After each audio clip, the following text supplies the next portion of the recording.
ئەمەری خوا فەرمیێ صلی الله عليه وسلم لە ڕیوایەتێکا فەرمێ دوو پیاو لە ئاگری دۆزەخ دەرئەکرێن. حەدیث صحیح. دوو پیاو لە ئاگری دۆزەخ دەرئەکرێن، خوای گەورە محاسبەیەکیان دەکات، ئەمجا خوای گەورە فەرمان دەکات فەرمێ بیان بۆ ناو ئاگر. کاتێککە دەڕۆن بۆ ناو ئاگر هەردوو کەسەکە، پێغەمبەری خوا فەرمێ صلی الله عليه وسلم یەکێکیان ئاوا لایە دەکاتەوە دەڵێ خوایە گیان بەخوا من ئومێدم ئاوا نەبوو، من ڕەجا و ئومێد و هیوام ئەوە نەبوو کە بگەڕێمە بۆ ناو ئاگر. خوای گەورە عالمە، خوای گەورە دەفەرمێ ئەی تۆ ئومێد و ڕەجات چۆن بوو؟ چی ئومێدێکت هەبوو ئەو کاتێک کە لە ئاگری دۆزەخ دەرکرای؟ دەڵێ خوای گیان ئومێدم ئەوە بوو ڕەحم و میهرەبانی تۆ ئەوەندە زۆرە کە منت دەرکرد لە ئاگر جارەتە من ناگەڕێنتە بۆ ناو ئاگر. من گومانی وان برد خوای گیان بە تۆ کە جارەتە من نەگەڕێنتە بۆ ناو ئاگر. خوای گەورە فەرمی بیخەنە بەهەشتە. تا خوا بە ڕەحمە بۆ کەسێک کە شایستەی بێ. ئەو سەد ڕەحمەی خوای گەورە لە ڕۆژی قیامەتە بۆ ئەولیاکانی خوایە، بۆ خۆشەویستانی خوایە، بۆ ئیماندارانە، بۆ ئەو کەسانێک کە لە دنیادا لەگەڵ خوادا ڕازگۆ بوونە بە دەم و بە کردەوەیش. ڕازگۆیی بۆ خواوە نییە من مەشروع بەخۆم زیناکەم، نوێژ ناکەم، خراپە دەکەم، بەس دڵم پاکە. ئەوە ڕازگۆیی نییە، ئەوە دڵخاییستیە. ڕازگۆیی ئەوەیە لەگەڵ خوادا کە تۆ بە قسەی فەرمانی خوا پێغەمبەری خوا بکەی صلی الله عليه وسلم. بۆیە خوای پەروەردگار ئەو سەد ڕەحمەی کە هەیەتی لە ڕۆژی قیامەتە تەنها بۆ ئیماندارانە.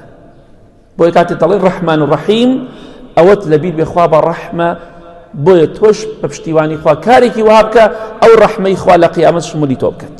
پێغەمبەری خوا صلی الله عليه وسلم لە حەدیثێکی صحیح بوخاری مسلم لا دەفەرمێ خوای گەورە سەد ڕەحمی دروست کردووە.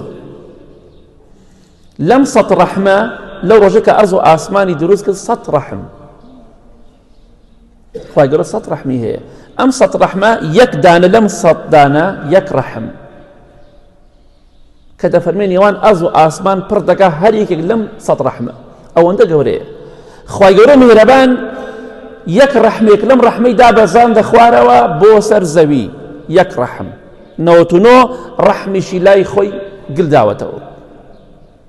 پێغەمبەری خوا فەرمێ صلی الله عليه وسلم بەهۆی تەنها ئەم ڕەحمەی خواوە یەک ڕەحم لە سەد ڕەحمەکە دەبینیت دایک ڕەحم بە منداڵی خۆی دەکات، باوک ڕەحم بە منداڵی خۆی دەکات، خەڵکی ڕەحم بە یەکتری دەکەن. دەبینی گیانلەبەرێک، شێرێک، پڵنگێک، مارێک، دڕندەیەک ڕەحم بە منداڵەکەی خۆی بە بەچکەکەی خۆی دەکات. بەهۆی ئەو ڕەحمەی خواوەیە. دڕندەیەک لەگەڵ بەچکەکەی خۆیدایە ڕەحمیشی پێ دەکات، بە دەوریشیان دێت، خزمەتیشی دەکات. بەڵام پێغەمبەری خوا فەرمێ صلی الله عليه وسلم کاتێک کە ڕۆژی قیامەت هات خوای گەورە ئەو ڕەحمەیش ئەو یەک ڕەحمی کە لە زەوی دای بەزاندووە لەناو بوونەوەردایە ئەو ڕەحمەش دەخاتە پاڵ 99 ڕەحمەکە هەمووی دەبەخشێ هەر سەد ڕەحمەکەی خۆی دەبەخشێ بە ئەولیاکان و خۆشەویستەکانی خۆی لە ڕۆژی قیامەت.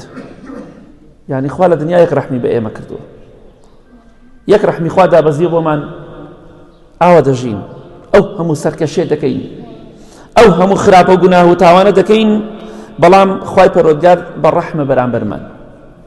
بەڵام ئەگەر ئیماندار بین، ئەولیای خوا بین، خۆشەویستی خوا بین، فەرمانی خوا و پێغەمبەری خوا صلی الله عليه وسلم جێبەجێ بکەین، ئەو سەد ڕەحمەی خوا لە ڕۆژی قیامەتە شمولی ئێمەش دەکات. ئێمەش بێبەش نابینە ڕەحمی خوا.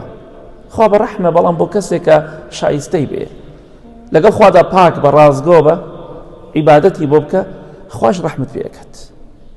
بۆی ئینشاءڵڵا خوای گەورە زۆر بە ڕەحمە لە ڕۆژی قیامەتە بەرامبەر بە ئیمانداران.